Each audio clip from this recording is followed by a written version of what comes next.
सरकार का जोर दारू बेचने पर है। इस सरकार का जोर आपको पता होगा, बतेरे शहरों में और अब तो गांव में भी हमारे युवा लोग, हमारे युवा साथी ड्रग्स के एडिक्ट हो रहे हैं। कहां से आ रहा है वो ड्रग? आपको पता है अडानी के बंदरगाहों के कितने क्विंटल जो ड्रग होता है वो पकड़ा गया, और इतने क्विंटलों तो पकड़ा गया, जो नहीं पकड़ा गया वो यहाँ आपकी जानकारी होगी कि कितने परिवार बर्बाद हो गए बच्चों की वजह से। वो जो नहीं पकड़ा गया वो यहाँ तक आ रहा है, कौन ला रहा है? और तो और ये फोन में इस सरकार ने पिछले 5 साल पहले केंद्र की सरकार ने इस फोन में जुआ खेलने की परमिशन दी, फोन में जुआ खेलने की परमिशन दी, और इस फोन में जुआ खेलने से भी बतेरे परिवार बर्बाद हो गए। और ये जुआ खिलाने वाली कंपनी इस बीजेपी को 1380 करोड़ रुपए के इलेक्ट्रल बॉन्ड खरीद रही है, इससे 1380 करोड़ रुपए का चंदा देती है। मतलब पब्लिक बर्बाद हो और इनकी तिजोरियां बने। बोलते हैं अच्छे दिन आएंगे, अच्छे दिन हमारे और आपके नहीं आए। आपको काम पे लगा दिया गया, जीएसटी भरो, जीएसटी के पर्चे भरो। पहले ये दिक्कत थी, मैंने खुद गणेश मोदियाल ने अपना काम बंद कर दिया। बिल जब आएगा तब आएगा, सरकार से पहले जीएसटी भरो। कहां से भरो? मैं ठेकेदार था, लेकिन इतनी मुसीबत, हर महीने जीएसटी का पहले भरो। अरे भाई बिल तो सरकारी, हम सरकारी कॉन्ट्रैक्टर है, बिल आते हैं 6 महीने में। अगर आप आज बिल जनरेट कर रहे हो तो पहले जीएसटी भरो। कहां से भरो? कितनी दिक्कत है। हर आदमी को अपने जैसे बेईमान समझा जा रहा है, व्यापारी को संदेह की दृष्टि से देखा जा रहा है। तो मेरे प्यारे साथियों, ये तो अच्छे दिन वाली बात थी, किसी के अच्छे दिन नहीं आए। अच्छे दिन भारतीय जनता पार्टी के नेताओं के आए, अच्छे दिन अमित शाह जी के बेटे के आए। वो क्रिकेटर के नाम पे कौन नहीं जानते थे, लेकिन उनको भारतीय क्रिकेट कंट्रोल बोर्ड का सचिव बना दिया गया। उनकी क्या काबिलियत थी मुझे बता दीजिए? उनकी कोई क्रिकेट में काबिलियत थी? एक दिन भी बल्ला पकड़ा था या एक दिन भी क्रिकेट के बारे में कुछ किया था? लेकिन चूंकि वो अमित शाह जी के बेटे हैं, इसलिए उनको क्रिकेट बोर्ड का सचिव बना दिया गया। और हम जो फौज की नौकरी का इंतजार कर रहे थे, हमारी नौकरी बंद कर दी। हमारे साथ उत्तराखंड के साथ घोर भेदभाव हुआ।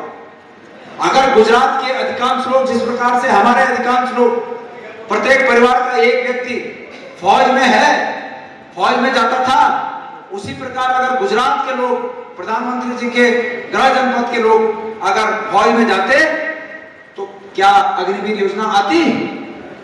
कभी नहीं आती। गुजरात के लोगों को क्या मिला? गुजरात के लोगों को मिला ऋण माफी। अंबानी को ऋण माफी, अडानी को ऋण माफी, मर्चेंट कौन थे वो बड़े बड़े व्यापारी, सबको ऋण माफी। आपका किसी का ऋण माफ हुआ? बड़े लोगों का भी ऋण माफ हुआ, छोटे व्यापारियों का कोई ऋण माफ नहीं हुआ, किसान का कोई ऋण माफ नहीं हुआ, गरीब व्यक्ति का कोई ऋण माफ नहीं हुआ। लेकिन अडानी और अंबानी और ऐसे तमाम बड़े बड़े व्यवसायी, क्योंकि वो उनके गृह राज्य के हैं, तो उनको योजना दी गई ऋण माफी की, और हमें योजना दी गई अग्निवीर की। ये फर्क है। हमारे साथ घोर भेदभाव हुआ, और इस घोर भेदभाव को, इसका मुकाबला करने के लिए, इसका विरोध करने के लिए आपका ये भाई गणेश मोदियाल आज मैदान में। और सर, अंकिता भंडारी और मूल निवास पर आपके क्या विचार हैं और आपका क्या स्टैंड है? देखिए, मूल निवास पर मेरा ये कहना है, मूल निवास हमारा स्वाभाविक हक है जी, और उत्तर प्रदेश में रहते हुए मूल निवास सभी को मिलता था। मूल निवास के नाम पर कुछ लोगों को डराने की कोशिश हो रही है। उन लोगों को किसी को डरने की आवश्यकता नहीं है। हरिद्वार का जो मूल निवासी है वो हरिद्वार का मूल निवासी है, जो उधम सिंह नगर का मूल निवासी है वो है, जो पहाड़ों में पौड़ी, अल्मोड़ा, चमोली, उत्तरकाशी, रुद्रप्रयाग, ये पूरे भारत में जो जहाँ के मूल निवासी हैं वो हैं। पूरे भारतवर्ष के तमाम राज्यों में मूल निवास की व्यवस्था है जी। जो लोग मूल निवासी नहीं होते हैं उन लोगों को स्थायी निवास की व्यवस्था होती है, और स्थायी निवास का जो कानून है वो स्थायी निवास का कानून यूनियन लॉ है, अम्ब्रेला लॉ है। मतलब सेंटर ने उस कानून को बनाया और सभी राज्य उसको मानते हैं। तो इसमें किसी को डरने की कोई ज़रूरत नहीं है। जो आदमी जहाँ है वो वहाँ का मूल या स्थायी निवासी है। हम चाहते हैं कि हम यहाँ के मूल निवासी, हमें मूल निवास का सर्टिफिकेट मिले। जो कोई व्यक्ति बाद में बसे हैं उनको स्थायी निवास मिल जाएगा।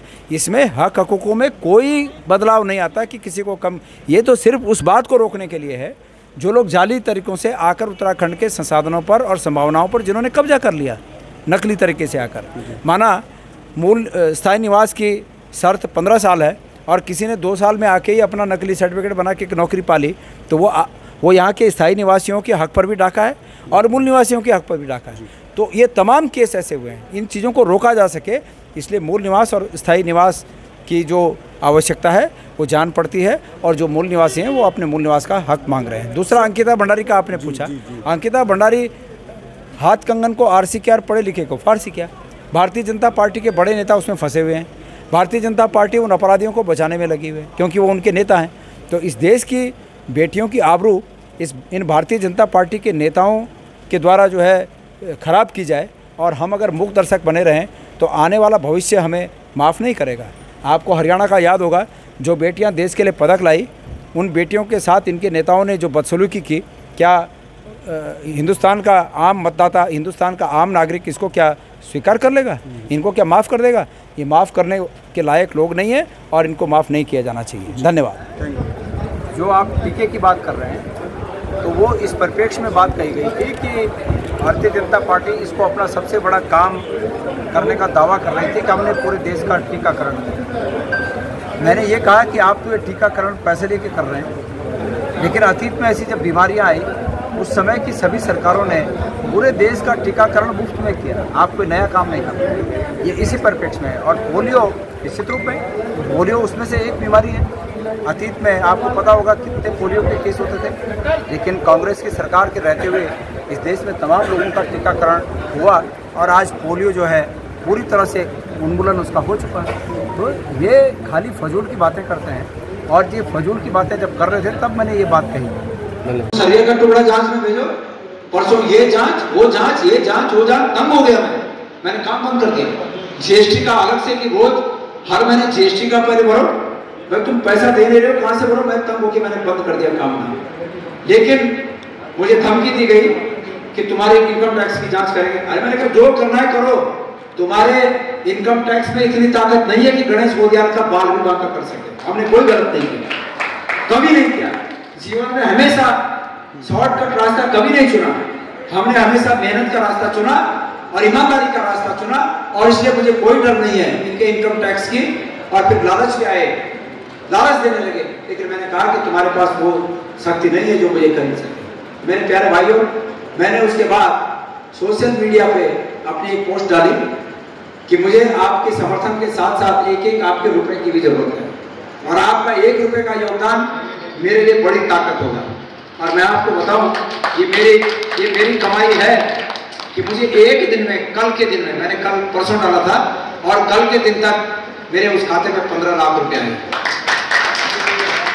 15 लाख रुपए बिगाड़ नहीं, क्या बिगाड़ते मेरा? जो इनको बिगाड़ना है बिगाड़ने में, इनके पास ऐसी कोई हैसियत नहीं कि मेरा कुछ ही बिगाड़ सके। कुल मिला के चलो, तो मेरी बात हुई, लेकिन मैं आपसे एक निवेदन करना चाहता हूं और निवेदन यह है कि कोई भी देश, कोई भी राज्य, कोई भी कस्बा, कोई भी परिवार इस देश की इकाई है। एक एक परिवार करके नगर बना है, नगर से गांव से राज्य बना है और राज्यों से मिलकर देश बना है।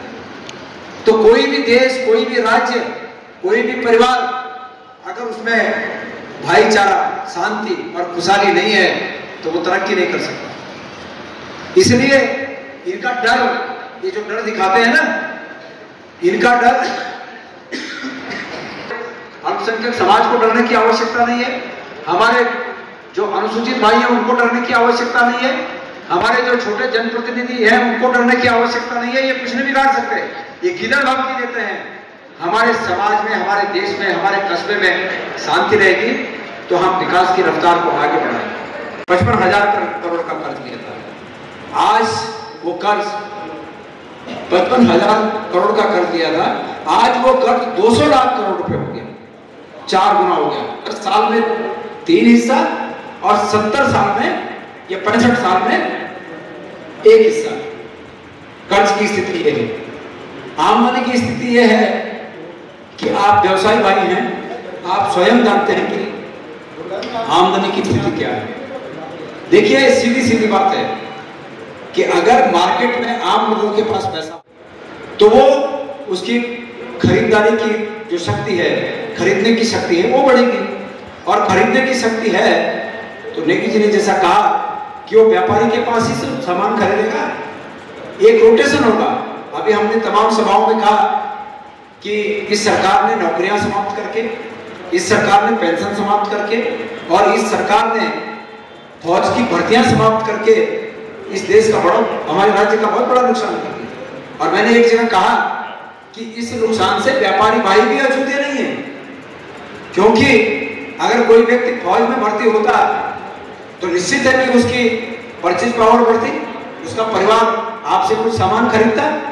लेकिन चूंकि हमारे उत्तराखंड का मुख्य जो पेशा है वो शौर्य का पेशा है, वो बहादुरी का पेशा है। हम अपनी बहादुरी दिखाते हैं, हम फौज में जाते हैं और फौज से जो हमारा परिवार चलता है वो परिवार व्यापारियों से सामान खरीदता है। व्यापारी जब सामान बेचता है तो वो सामान फैक्ट्रियों से लेता है।